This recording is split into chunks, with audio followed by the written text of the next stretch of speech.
안녕하세요. 곽기영 교수입니다. 이번 시간에는 PAM 군집 분석에 대해서 살펴보겠습니다. PAM 군집 분석은 K평균 군집 분석과 유사합니다. K평균 군집 분석에서처럼 사전에 정의된 K개의 군집을 탐색합니다. 하지만 PAM 군집 분석은 K평균 군집 분석과 달리 이상점에 취약한 평균 대신에 실제 관측값 중에 하나를 군집을 대표하는 중심점으로 사용합니다. 이렇게 중심점으로 사용되는 관측값을 매도이드라고 합니다.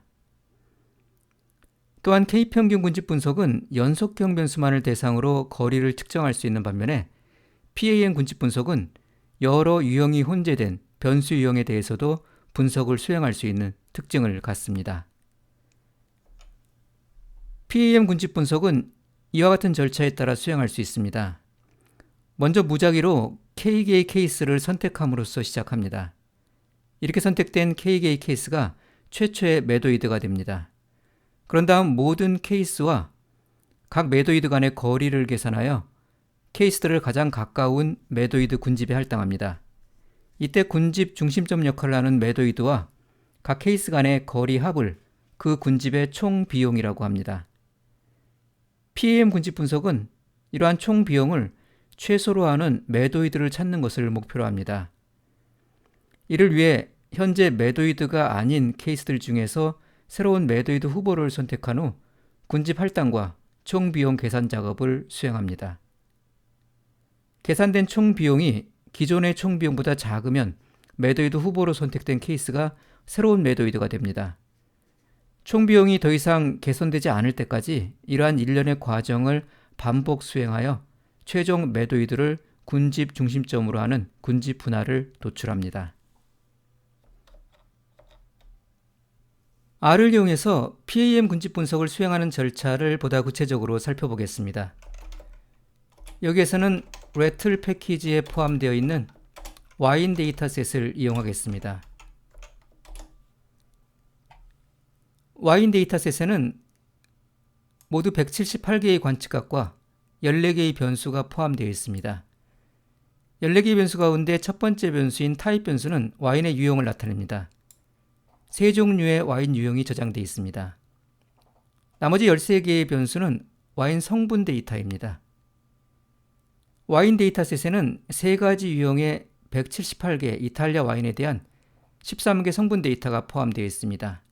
이 13개 성분 데이터를 이용해서 PAM 군집 분석을 수행하겠습니다. PAM 군집 분석은 클러스터 패키지에 포함된 PAM 함수를 이용하여 수행할 수 있습니다.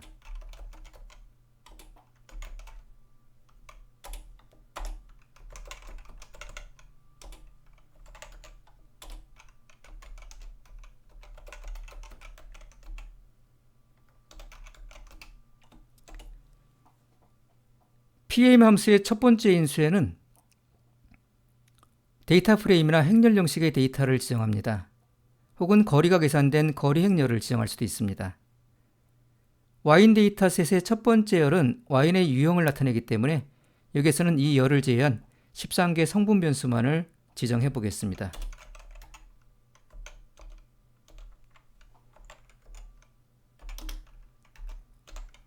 K인수에는 군집 개수를 지정합니다. 여기에서는 3가지 유형의 와인이 이미 데이터셋에 저장이 되어 있기 때문에 3개의 군집을 탐색을 해보겠습니다. 스탠드 인수에는 변수를 표준화할지 여부를 나타내는 논리값을 지정합니다. 표준화하고자 할 때는 true를 지정합니다. PAM 함수가 반환하는 객체에는 다양한 군집 분석 결과가 포함되어 있습니다.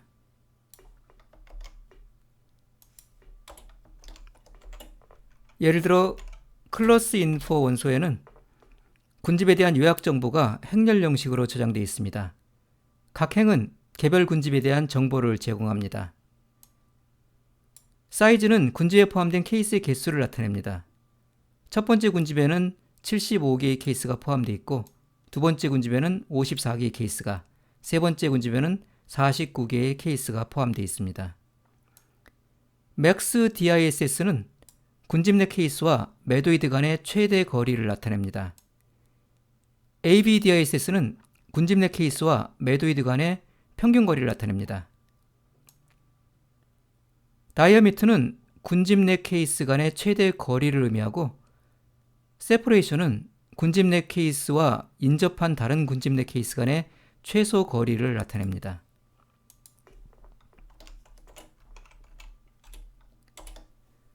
매도이즈 원소에는 매도이드가 저장되어 있습니다. 다시 말해 각 군집을 대표하는 케이스에 대한 정보가 저장되어 있습니다. 매도이드의 실제 케이스 번호는 id.med에서 확인할 수 있습니다. 여기서 3개의 매도이드는 각각 36, 107, 175번째 케이스를 나타내며 이 3개의 케이스가 3개의 군집을 대표하는 중심점 역할을 합니다.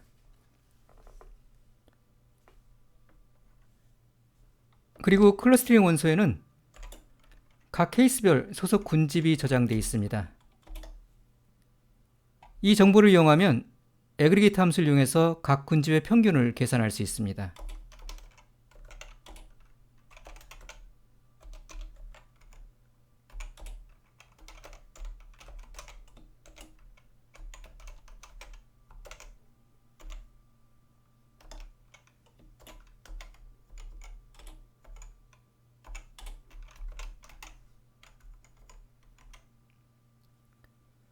집단 변수를 지정하는 바이 인수에는 각 케이스별 소속 군집이 저장되어 있는 벡터를 지정합니다.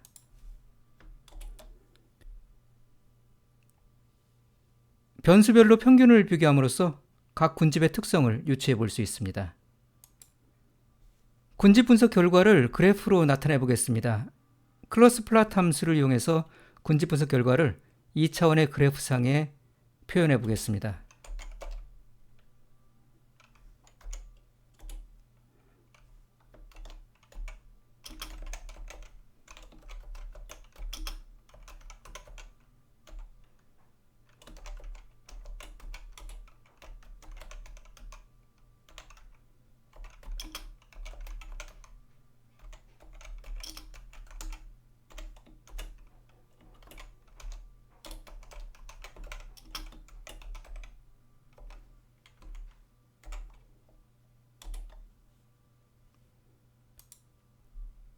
클로스 플롯 함수는 이와 같은 군집 도표를 생성해 줍니다.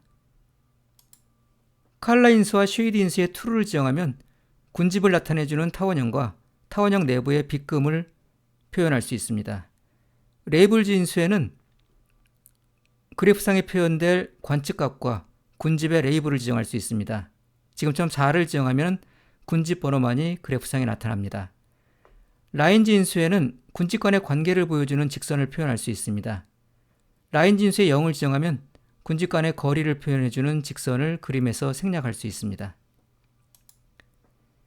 이 군집 도표에서 볼 수 있는 것처럼 군집 1과 군집 3에 포함된 케이스들은 서로 뚜렷이 구별되는 집단을 형성한 반면에 군집 2의 케이스들은 군집 1 및 군집 3과 중첩되는 특성을 보이고 있습니다.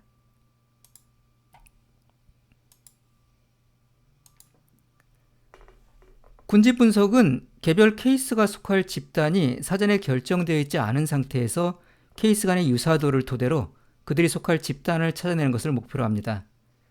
따라서 군집 분석 결과로 도출된 군집 분할이 얼마나 정확한지는 사실 알 수 없습니다. 하지만 지금 사용한 와인 데이터셋에는 실제 와인 유형이 포함되어 있기 때문에 이를 이용하면 군집 분석에 의해서 얼마나 정확한 군집 분할이 이루어졌는지 평가할 수 있습니다. 실제 와인 유형과 군집 분석 결과 도출된 와인 유형 간의 교차표를 만들어 보겠습니다.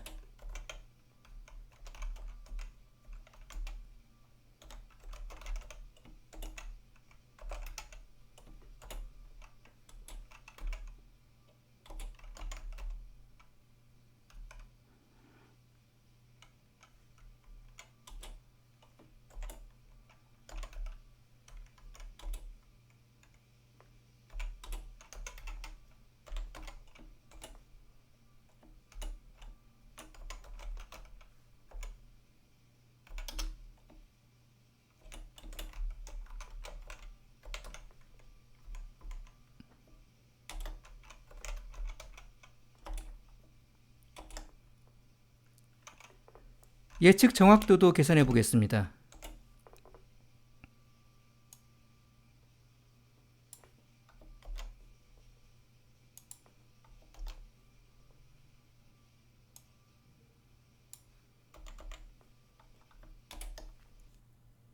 교차표상의 대각선의 셀 값은 실제 Y 유형과 PAM 군집 분석에 의한 Y 유형이 일치하는 케이스 개수를 나타냅니다.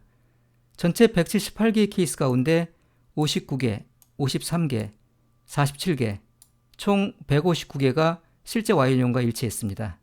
따라서 분류 정확도는 89.3%입니다. 이번 시간에는 PAM 군집 분석에 대해서 살펴봤습니다. 다음 시간에 또 뵙도록 하겠습니다.